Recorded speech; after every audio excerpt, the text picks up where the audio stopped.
Between the 10th and 16th of September 2021, Russia and Belarus will conduct what is called the Zapad Command and Staff Exercise. This will undoubtedly be the most important exercise of 2021. So, what is Zapad? Where will it be held? What scenarios will be practiced? And what purpose does it serve? Let's take a closer look at Russia's major military exercise in the Western Theater of Operations. Welcome to the 20s Report.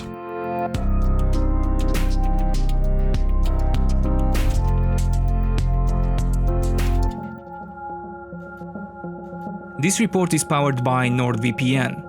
Get 2-year plan with 73% off plus 4 months free at nordvpn.com/gtbt. What is Zapad? On a basic level, the Russian armed forces are divided into 5 military districts based on the geographical location of their military units. These comprise the Eastern, Central, Southern, Western, and Northern military districts. Each year, a large-scale military exercise is held in one of these districts, which also highlights the peak of the summer exercise schedule. In 2018, it was the Eastern Military District, which organized the Vostok 2018 exercise, Vostok being the Russian word for East. Then in 2019, in the Central Military District, the Center 2019 drill was held, which was followed by the Kavkaz 2020 exercise undertaken in the Southern Military District. Each exercise has its unique theme. Vostok, for instance, despite the official Russian narrative, is designed to practice combined arms, high-tempo operations against China.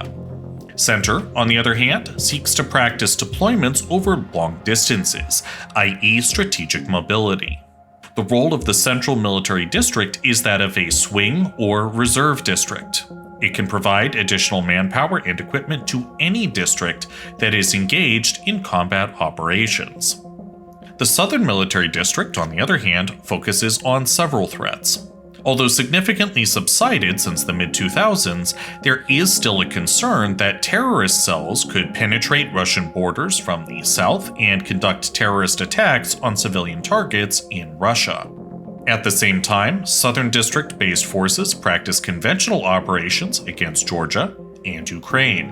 Last but not least, and this also partly fits into the Zapad narrative, units from southern Russia conduct training operations against highly sophisticated conventional opposing forces, such as NATO, that can attack Russia from the Black Sea. This year, it is the Western Military District's turn to host a major military exercise. Historically, Zapad, Russian for West, has had a very strong anti-NATO character. The exercise was first organized in 1981, and since then, Zapad has been held 5 times, twice during the Cold War, and then 3 times since 1999. Due to the nature of the exercise and the threats it seeks to address, Russian and Belarusian forces practice operations across the entire spectrum of warfare, from low-level peacekeeping and peacemaking missions through high-tempo combined arms, armored and mechanized operations, all the way to conducting simulated nuclear strikes. Indeed, it was reported that during Zapad 2009, Russia conducted a simulated nuclear strike on the Polish capital of Warsaw. In 2017, a test of an ICBM, or Intercontinental Ballistic Missile, was conducted on the last day of Zapad 2017, suggesting that it was simulating a war termination move. Zapad usually gathers a lot of attention from world media and NATO countries, with the focus being placed on the active phase of the exercise, which will take place between the 10th and the 16th of September. However, this view is incorrect. Zapad does not last just a week. In fact, it is a series of combined exercises with different names that occur over several months, before and after September. At the same time, Zapad is not only a one military district exercise. It also involves units from the Southern, Northern, and Central districts, which support the Western Military District in its fight against NATO and NATO-supported forces. scenario. The date of this year's exercise was confirmed in January after Belarusian and Russian ministries of defense held joint planning sessions. What followed were multiple conferences between Belarusian and Russian planners on the scope, size, scenario, and missions of Zapad. The scenario to be practiced this year assumes that a region has been destabilized, thereby threatening regional security, and that Belarus, and therefore the Union State of Russia and Belarus, has been invaded. The aggressors are illegal armed groups, separatist and international terrorist organizations with external support. These euphemisms are just a Russian way of describing NATO and its allies. To this end, Zapad always assumes the creation of what is called conditional states and actors that fight against each other. On the one hand, there is a manifestation of the existing Union State, which this year is called the Northern Group. It consists of the Republic of Polesche and the Central Federation. Opposing forces are the Western Group and include the states of Niaras, Pomorie, and the Polar Republic. It is unclear to what extent these states resemble existing entities, but there are some plausible parallels. Firstly, it's fair to assume that the Central Federation is either Russia only or the Union State as a whole. The second northern state, Polesche, actually exists, but it is an historical region, a marshy one lining the Pripyat River in southern Belarus. It is also part of the northern Ukraine, and part also of eastern Poland and western Russia. Most presumably, however, Polesche represents Belarus in Zapad 2021 nomenclature. When it comes to the Western countries, in Russian, Niaras is actually the other name for Vilia, which is the river that rises in northern Belarus and ultimately flows through Vilnius and then flows into the Neman River. Most likely, this means that Niaras represents Lithuania.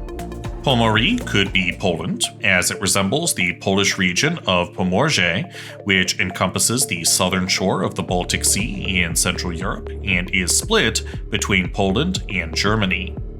The Polar Republic is not as obvious as the previous ones. It could mean other Baltic countries, Latvia and Estonia, or simply be the northern Arctic front. Indeed, in recent weeks, Russian forces have also been deploying their forces into the Kola Peninsula and Novaya Zemlya.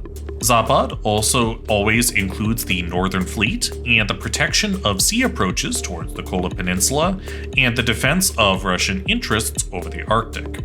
Neither Russia nor Belarus have released maps on the scenarios to be practiced during Zapad, so this is just one of the interpretations that could be used to understand which areas the Union States considers to be the most threatened.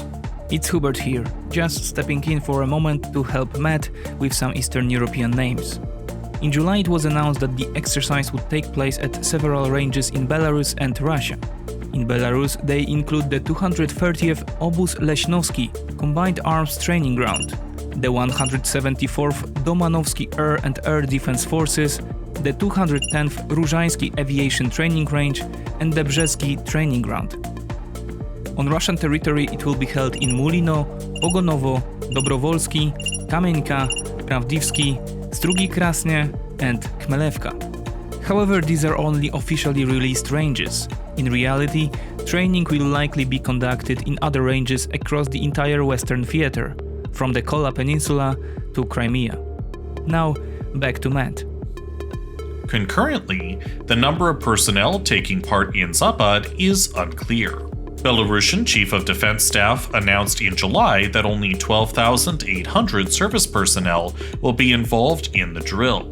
However, in August, the first deputy head of the main directorate of international military cooperation of the Russian Ministry of Defense, Major General Yevgeny Ilyin, stated that the Zapad 2021 exercise would involve around 200,000 personnel.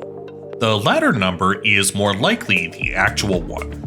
As stated, Zapad is not just a September exercise. Zapad comprises a myriad of various military, civil, emergency, and National Guard exercises.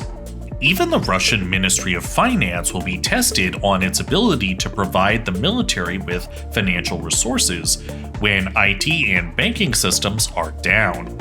The main goal is to prepare the Russian Federation to go to war with NATO countries. To this end, in August, the MOD held the Zashita 2021 exercise around Arkhangelsk and Severodvinsk, where they deployed a joint emergency group which responded to an emergency situation, specifically a radiation hazard, at the Belomorsk naval base. The group comprised personnel from Rosatom, the MOD, the Ministry of Emergency Situations, Sevmash, which is a shipbuilding company, Ziostechka, the ship repair company, and local government employees. Prior to that, the 27th NBC, Nuclear, Biological, and Chemical Brigade, was deployed to Kurchatov, where they eliminated the consequences of a simulated accident at the Kursk nuclear power plant. A similar exercise of this nature was held in 2017.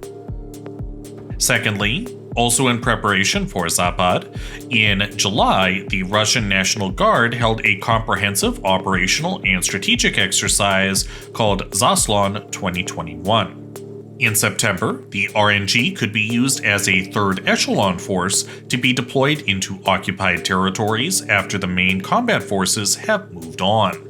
This, of course, continues the historical operational styles of the NKVD and later the KGB. Ready to fight NATO. The inbound movement of training troops into Belarus started occurring as early as July 21st. At that time, Russian elements from the 2nd Motor Rifle and 4th Tank Divisions started to arrive at the 230th Combined Arms and Bretsky training ranges in Belarus. These two units are perhaps the most combat-ready and best-equipped ground force units within the entire Russian land forces. Together, they form the core of the Russian 1st Guards Tank Army, which altogether fields some 500 main battle tanks and has an estimated 30,000 soldiers. Within a couple of weeks, Russia deployed logistics support, command and control elements, and 3 battalion tactical groups into Belarus. These were later joined by sizable Belarusian detachments from mechanized formations, but also those from rear support. In late August, Russia also deployed Mi-8, Mi-28, and Ka-52 helicopters to the Baronovichi Air Base to support their Belarusian counterparts with aviation capabilities. Every active phase of the strategic exercise, such as Zapad, is divided into 2 distinctive phases. In the first one, defensive operations are conducted, which means that Russia, at least officially, never starts a war first. It is expected that this part of Zapad will be undertaken in Belarus. The second phase, which includes going from defensive operations into offensive ones, will be primarily undertaken in Mulino. Units currently deployed there start arriving right when Russian units began to arrive in Belarus.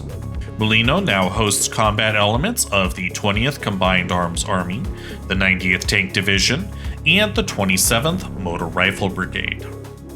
However, to ready all the necessary forces for the massive exercise that is Zapad, they must first undergo a series of smaller exercises and drills.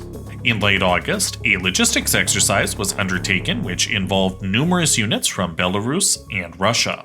The goal was to move additional equipment from storage bases in mainland Russia into Kaliningrad, conduct river crossing drills, provide additional oils and lubricants into frontline units, and prepare engineering units to conduct evacuation of damaged equipment from the battlefield. Although these are rather expected elements of military rear support, Belarus, as part of the logistics preparations, also set up a field hospital at the 230th Combined Arms Training Range, and also ensured that its field bakeries had enough flour to provide the troops with bread. Another stage of Zapad preparations took place between August 28th and September 2nd, when the communications exercise began. The main goal was to establish secure communications networks between field units and headquarters. The network will feed information from the Kaliningrad Oblast, Belarus, Western, Northern, and Southern Russia to the Joint Strategic Command West, which manages Zapad. At the same time, information will also be fed into the National Defense Management Center, which is the supreme command and control center of the Russian Ministry of Defense and the Russian Armed Forces. Any decisions about nuclear strikes will be made there. To compare, during Vostok 2018, more than 150 communications nodes were established to ensure continuous command and control of troops and units. Additional preparations will include air and air defense drills, including dispersal exercises and electronic warfare. By September the 10th, all units will be in place and ready to fight NATO. Zapad 2021 has the chance to be the largest exercise conducted by Russia in recent years. The number of troops and units mobilized in Russia and Belarus already suggests that it will surpass the 2017 iteration of this exercise. The Russian Federation and its ally Belarus will practice operations against NATO countries, but the likelihood of war is small. Nevertheless, closely observing Zapad will allow outside observers to gain some insight into the Russian military psyche. It will also provide answers to questions of how Russia plans to go to war, how quickly, and what capabilities it seeks to use. This was the 20th report. The analysis was prepared by Konrad Muzyka of Rochan Consulting. For more detailed information on Zapad and the Russian military maneuvers, I encourage you to follow Konrad on Twitter. As always, I would like to thank the patrons for your support, as well as all those who follow the channel. That's all for today. Thank you for your attention and see you in the next report.